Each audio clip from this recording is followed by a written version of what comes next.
El asesino entró a la casa alrededor de las 2 de la madrugada y después de golpear a sus víctimas en una de las habitaciones.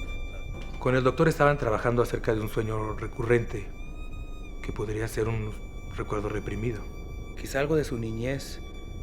No vio a su papá y su mamá discutiendo, peleando, algo fuerte. No recuerdo mi niñez. Lo que me está empezando a preocupar es que olvido cosas. Algo pasa en mi cabeza. Donde utilizó 3 cuchillos de diferentes tamaños con los que, como un carnicero... ¡Tú eres lobo y no lo sabes, pendejo!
Hola, mi nombre es Edina Alain Martínez Aguirre, soy escritor y director de una película independiente, digital, llamada Lobo, pero que tuvo una distribución muy limitada y que afortunadamente fue comprada por un canal de cine en los Estados Unidos que se llama Cine Mexicano.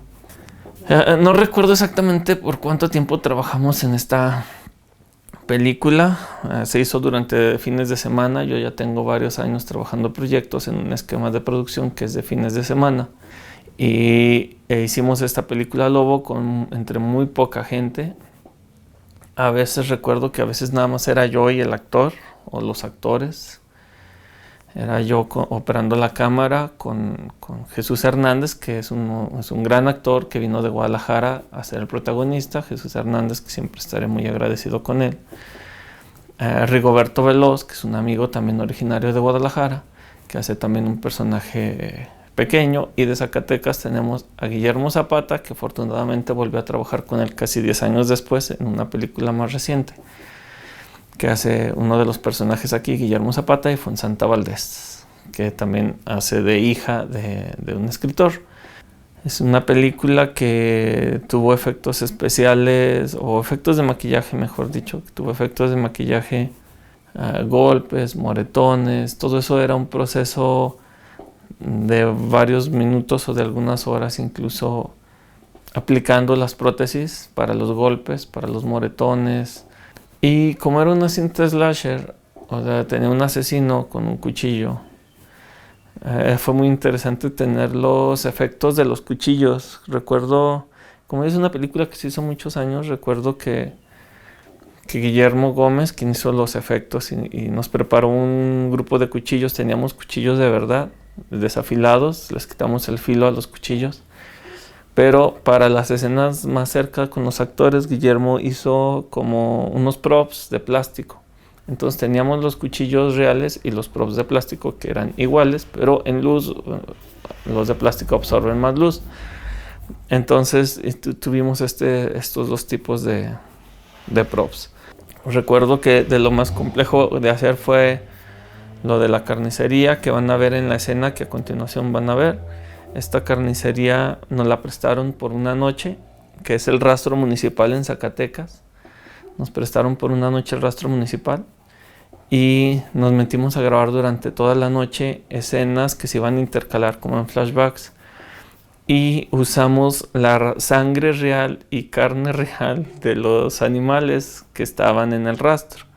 Entonces, cuando el rastro termina su turno, pues deja muchos desechos de carne y de sangre y aventamos toda esta sangre en el piso y aventamos pues la pedacería de carne, la colocamos en los diferentes lugares de la locación.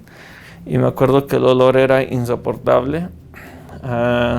Una de las actrices que aquí aparece terminó con pedazos de seso, pedazos de carne real en el pelo. Y aparte nosotros llevábamos sangre falsa porque yo quería que cuando Jesús pisara se levantara la sangre como chicle. Entonces esto no se logra con la sangre real no funciona, no se queda pegado como un chicle. Entonces Guillermo preparó una sangre más espesa y por eso tenemos estas tomas que van a ver en esta escena donde él pisa y levanta el pie y se queda pegada la sangre. Yo tenía muy fija esa imagen, me acuerdo que tenía como imágenes muy necias en mi cabeza y esta es una de las que sí se lograron hacer. Van a ver una parte donde hay abren por la mitad a una de los personajes, una mujer, la abren por la mitad. Y esto se logró con un tambo de plástico. A ella se le maquilla el cinto, se maquilla el vientre y se consigue la abertura del cuchillo. Pero cuando salen las vísceras, recuerdo que Guillermo llevó vísceras reales y trajo la mitad de un bote de plástico, de un bote de agua, de un garrafón de agua, puso las vísceras y tenía la mitad de una camisa blanca, que era lo que iba a llevar el personaje. Entonces metió las vísceras y empujaba desde adentro las vísceras para que se vieran salir, que así es como se consiguió la toma que van a ver. A mí en Lobo en específico me interesaba hablar, no es una película solo de violencia, sino hablar de la violencia del silencio.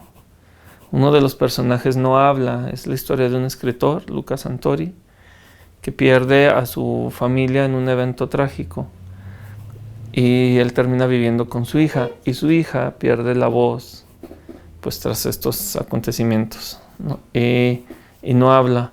Y a mí me interesaba cómo el silencio y el recuerdo o lo vivido lo violentan a uno, como la vida personal, como las vivencias lo violentan a uno, ¿no? Emocionalmente, y cómo el silencio y la incomunicación también violenta. A mí me interesaba hablar de eso en la película, que es una película con momentos gráficamente violentos, pero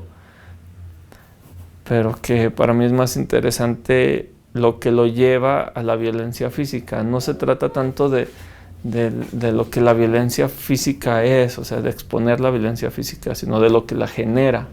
Y para mí lo que genera esta violencia física es el daño emocional y es la violencia del silencio, la violencia de la incomunicación, el aislamiento.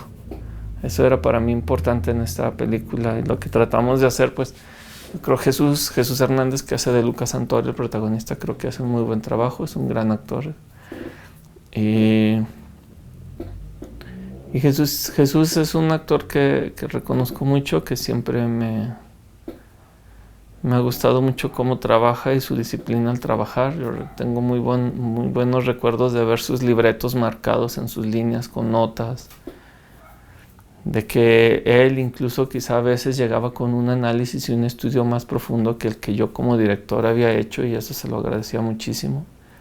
Y de Jesús Hernández siempre me ha sorprendido que aunque uno lo esté dirigiendo, él tiene un trazo del personaje que no se ve hasta que ves la película completa. Entonces, de Jesús Hernández, que es el actor, el protagónico de Lobo, me sorprende mucho en las 3 ocasiones que trabajé con él, de cuando ves la película completa, Jesús termina delineando un personaje que no se ve en los fragmentos cuando se graba. Eso es interesante, ves este personaje en el conjunto. Y eso a mí me llama mucho la atención al editar la película y trabajar con Jesús. Esta película la pueden ver aquellos que viven en los Estados Unidos, pues en el canal Cine Mexicano.